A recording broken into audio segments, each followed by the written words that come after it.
Omicron variant के बढ़ते मामले के बीच दिल्ली एनसीआर में पाबंदियां लग गईं। सबसे ज्यादा नौकरी पेशा लोगों को दिक्कतों का सामना करना पड़ रहा है। ये तस्वीरें बताने को काफी हैं कि किस तरीके से रोजाना 9 या 10 बजे अपने घर से ऑफिस के लिए निकलने वाले लोग परेशान हो रहे हैं। परेशानी भले ही हो, लेकिन ये सारे एहतियात सरकार ने इस वक्त के लिहाज से लिया है। यानी जिस तरीके से कोरोना का और ओमिक्रॉन का संक्रमण बढ़ रहा है, ऐसे में सबसे ज्यादा चिंता इस बात की है कि कहीं सबसे ज्यादा आबादी इससे प्रभावित न हो जाए।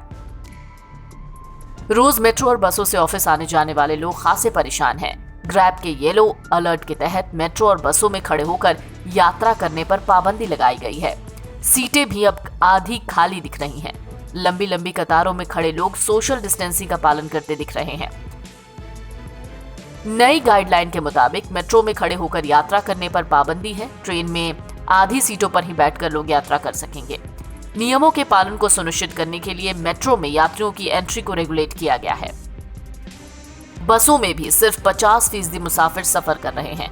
किसी को भी खड़े होकर जाने की इजाजत नहीं है। और सुबह सुबह कुछ ऐसी ही तस्वीर देखने को मिली, जहां दिल्ली में बसें तो हर दिन की तरह चल रही थी, लेकिन यात्री बेहद कम नजर आए।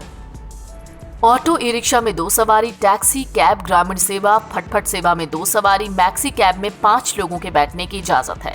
सुबह सुबह हर रोज जहां बसों में लोगों की भीड़ दिखती थी, वहीं 50% सवारियों के साथ बसों की आवाजाही दिखी। सुनिए खुद क्या कहते हैं बसों के ड्राइवर।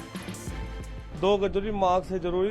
इसकी रिस्पॉन्सिबिलिटी ये है कि हम सवारियों को समझाते हैं कि मास्क लगाइए, कोरोना का गाइडलाइंस का पालन करिए।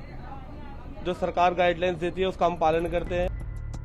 दरअसल 24 घंटे के दौरान दिल्ली में अब तक ओमिक्रॉन के सबसे ज्यादा केसेस सामने आए हैं। ओमिक्रॉन के 57 मरीजों के ठीक होने पर अस्पताल से छुट्टी मिल चुकी है। वहीं ओमिक्रॉन और कोरोना वायरस संक्रमण के मामलों पर लगाम लगाने के मकसद से दिल्ली एनसीआर में सख्ती बढ़ाई गई है। ग्रेप का येलो लेवल 1 लागू होने पर दिल्ली में सख्ती बढ़ाने के साथ कई तरह के प्रतिबंध लगाए गए हैं। दिल्ली में ओमिक्रॉन का पहला मामला 5 दिसंबर को आया था। उस दिन संक्रमण दर थी 0.11%। इसी के बाद से अब तक 23 दिनों में कोरोना के कुल 2821 मामले सामने आ चुके हैं। 5 दिसंबर की तुलना में अब तक संक्रमण दर 8 गुना बढ़ चुकी है। एनबीटी ऑनलाइन की रिपोर्ट।